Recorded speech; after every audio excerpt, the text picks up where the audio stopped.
महाभारत युद्ध को जब हम देखते हैं और उसमें अर्जुन के प्रश्न देखते हैं, जहाँ एक ओर वे कहते हैं कि युद्ध करने से मेरे धर्म का नाश होगा, स्वजनों की हत्या का दोष मुझ में होगा, वहीं दूसरी ओर वो कहते हैं कि प्रभु यदि युद्ध होगा तो उस विभीषिका का एक दुष्परिणाम यह होगा कि कुल धर्म नष्ट हो जाएंगे, जो वैदिक परंपरा है, श्रुति की आचार की परंपरा है, वो नष्ट हो जाएगी और नष्ट हुए आचार में किसी विचार की प्रतिष्ठा करना संभव नहीं होगा। ये संकट महाभारत से होगा। श्रीमद् भगवद गीता में इसका प्रत्यक्ष उत्तर दिखाई नहीं देता, महापुरुषों ने अपने अपने ढंग से इसका समाधान किया है। हम ध्यान से देखते हैं तो ये प्रभाव हमें महाभारत काल के बाद दिखाई पड़ता है और उस आभास को निरस्त करने के लिए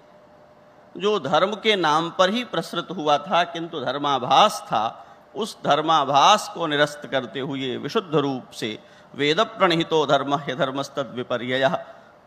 को सिद्ध करते हुए भगवत्पाद शंकराचार्य का आविर्भाव हुआ।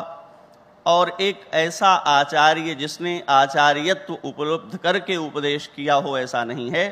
आप जब देखते हैं शंकराचार्य जी की जीवन लीला तो आपको दिखाई पड़ता है कि जब वे विद्यारंभ के लिए प्रस्थान करते हैं, मानो तब से ही उनका उपदेश प्रारंभ हो जाता है कि जो विद्या की यात्रा है, जो गुरु की सन्निधि में जाने की यात्रा है, ये ऊपर की ओर जाने की यात्रा है और इसलिए दक्षिण से उत्तर की ओर चलते हुए दिखाई पड़ते हैं।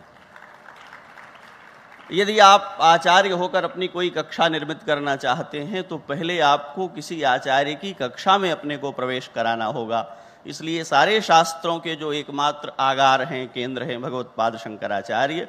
उन्होंने जैसे हम भगवान श्री राम कृष्ण की विद्याध्ययन की लीला पढ़ते हैं, ऐसी एक लीला का विस्तार उन्होंने किया। दक्षिण से चलकर उत्तर तक की यात्रा करके यहाँ आकर के आचार्य का अनुसंधान करके गोविंद भगवत्पाद की शरण में जब वे बैठे तो केवल इसलिए नहीं कि वेदांत के शास्त्र के सिद्धांत यहीं मिल सकते थे, कदाचित इसलिए भी कि संपूर्ण भारत, अखंड भारत किस प्रकार एक ही ज्ञान परंपरा में अनुस्यूत है उत्तर से दक्षिण तक, लोग को इसका भी संदेश जा सके।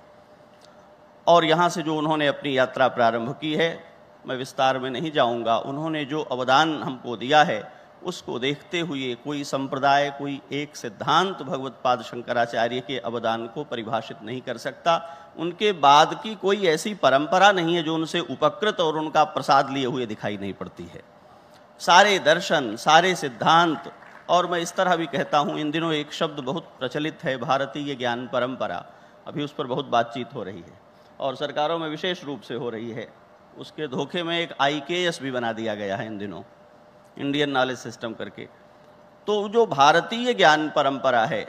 यदि उसको हमें ठीक ठीक पहचानना है और किसी एक आचार्य में पहचानना है तो भगवत्पाद शंकराचार्य उसके एकमात्र प्रमाण हैं।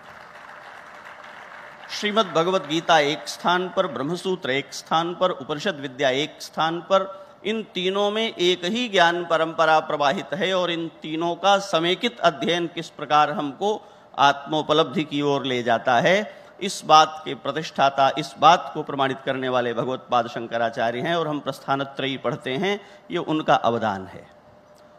इसी प्रकार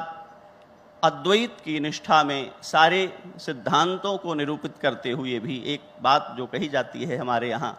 आचार्यत्व मातृवत होता है।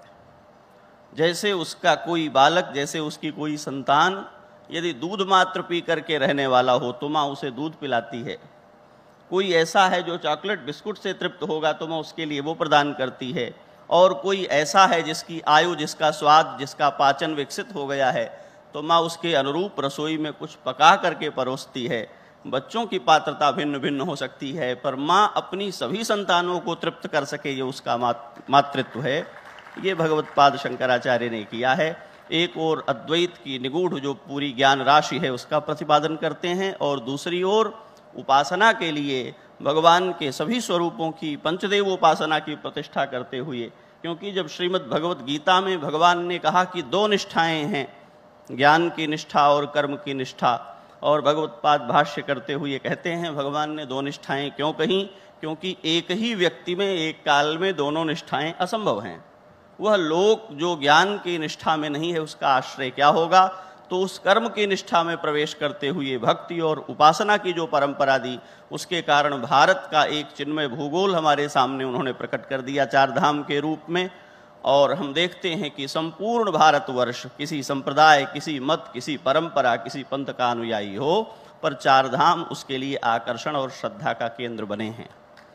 आचार्यत्व आत्मकल्याण में किसी रहस्य विद्या का आख्यान करने मात्र में घटित नहीं होता, वह तो अपने सम्मुख जो शरणागत है वह और जो विमुख है उस लोक को भी आत्मसात करके, अंगीकार करके उसको उद्धार के पथ पर चला देने में घटित होता है, जो भगवत्पाद शंकराचार्य ने अपने समय में किया है। और संपूर्ण भारतवर्ष,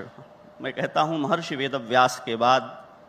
यदि हम भारतवर्ष को भारतवर्ष की आत्मवत्ता में परिभाषित करने चलें तो बिना भगवत्पाद शंकराचार्य की शरण लिए संभव नहीं हो सकता है। न ज्ञान की परंपरा में, न उपासना की परंपरा में, न भक्ति की परंपरा में। इसलिए हम चाहे श्री राम भुजंगम पढ़ते हों, चाहे सौंदर्य लहरी पढ़ते हों, चाहे उनके द्वारा प्रणीत दूसरे स्तोत्र पढ़ते हों, चाहे कुछ भी उनकी एक पंक्ति का कहीं हम आश्रय लेते हैं, तो जो उनका आचार्यत्व है और जो उनका सार्वभौम आचार्यत्व है उसकी छाया हमें दिखाई पड़ती है।